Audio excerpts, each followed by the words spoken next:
બગડશે તો અમે નગરપાલિકાની નવરાત્રી બગાડીશું, પ્રમુખની બધાની. અમારા આ 1 મહિનાથી અમે રજૂઆત કરી નગરપાલિકામાં, કોઈ કોનો નિર્ણય લેતા નથી. તો તમારે શું કરવું છે? મોકલી દીધા કે બે તમારે 3 માણસો આવીને કામ કરી જશે, ગટર સાફ કરી જશે અને તમારે કે જે ગંદકી એ ચોખ્ખી થશે. એમ પછી અમારે ડેન્ગ્યુ થઈ જાય, બીમાર પડે છોકરો, તમારે શું જવાનું?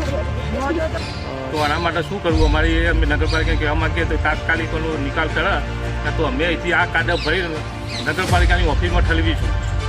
શું કરીએ? પછી જઈને લઈએ, પછી માટલા ભરીને પતાવીને અહીંયા જઈએ, કાલ અહીંયા જઈએ કરે. નગરપાલિકા તોડફોડ કરવું હો, હવે બીજું કોઈ કરવું નહીં. નવરાત્રી વખત પણ છોકરાએ માંદા ના પડે. નાના નાના છોકરા, 2 વર્ષનો છોકરો છે.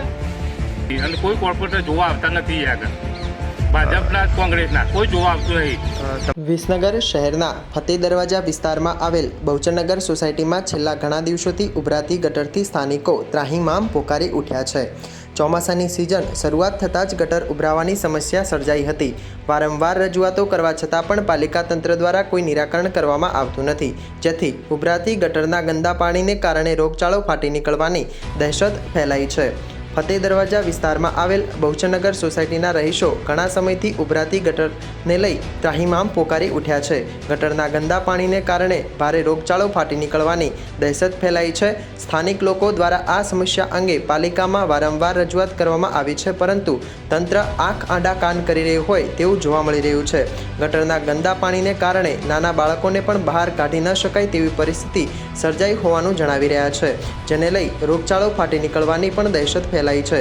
નવરાત્રી શરૂ થવાના થોડા દિવસો બાકી છે, ત્યારે બહુચરનગર સોસાયટીના રહીશો નવરાત્રી પણ ના રમી શકે તેવી ગંદકી જોવા મળી રહી છે, જેમાં પાલિકામાં રજૂઆત કરવામાં આવે ત્યારે ફક્ત પાલિકાના સત્તાધીશો દ્વારા કાલે થઈ જશે એમ કહી દિલાસો આપવામાં આવે છે, પરંતુ સમસ્યાનો હલ કરવામાં આવતો નથી. નવરાત્રી શરૂ થવાને થોડા દિવસો જ બાકી છે. ગટરના ગંદા પાણીને કારણે નવરાત્રી પણ રમી શકવાના નથી.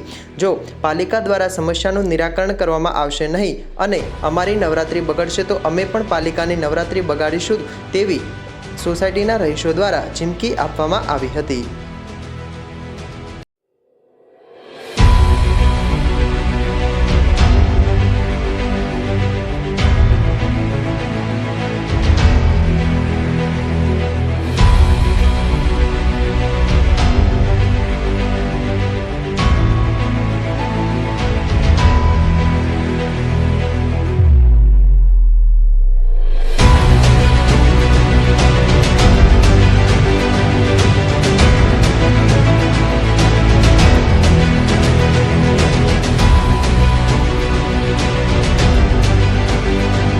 નામ છે તો આ કઈ સોસાયટી છે?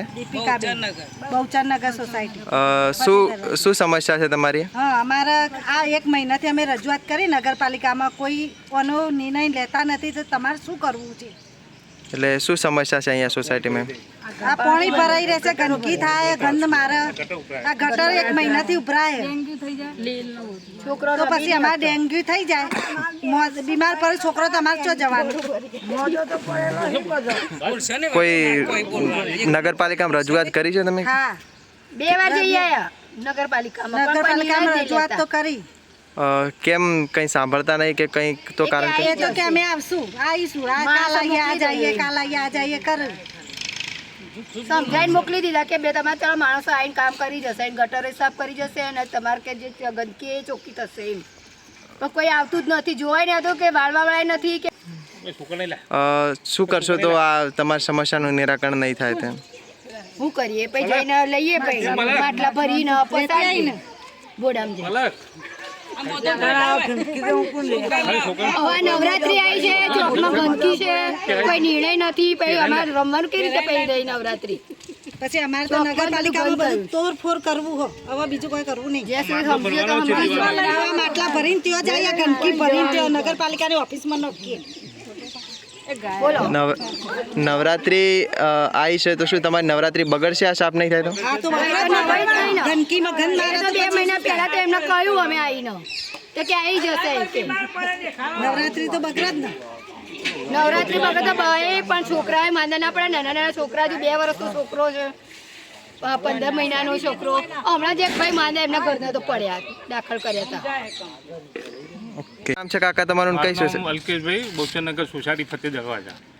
શું સમસ્યા છે અહીંયા અમારા તમારે? પાણીની સમસ્યા એવી છે ને કે વરસાદનું પાણી ભરાઈ રહ્યા, ગટર ઉભરાય છે, બરોબર. નવરાત્રિમાં હવે રમવાનો ચોક પૂરાઈ ગયો, પાણી ભરાઈ ગયું, ગંદકી છે, શું કરવાનું? માં રજૂઆત કરી 2-3 વખત, પણ કોઈ કરવા આવતું નહીં.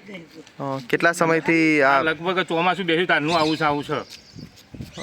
જી શું કહેશો, કોઈ આના કારણે કોઈ બીમારી કે એવું કંઈ? બીમારીમાં સાહેબ એમાં એવું હતું, નાનો છોકરો હવે ઘરની બહાર હવે કાઢી નહીં શકતો, અને ડેન્ગ્યુની થવાની સંભાવના એટલે અમે ઘરમાંથી બહાર કાઢતા નહીં છોકરો.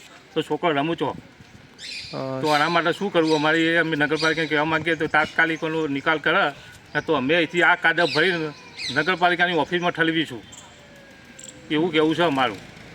નવરાત્રિ પણ શરૂઆત થઈ રહી છે 2-3 દિવસમાં, તો નવરાત્રિ જો અમારી બગડ છે ને તો અમે નગરપાલિકાની નવરાત્રિ બગાડીશું, પ્રમુખની બધાની. અને કોઈ કોર્પોરેટર જોવા આવતા નથી આગળ, ભાજપના કોંગ્રેસના કોઈ જોવા આવતું નહીં. તમારા વોર્ડના સભ્ય અમારા વોર્ડના સભ્ય પણ જોવા આવતા નહીં. વોર્ડ નંબર 9 આવે અમારે.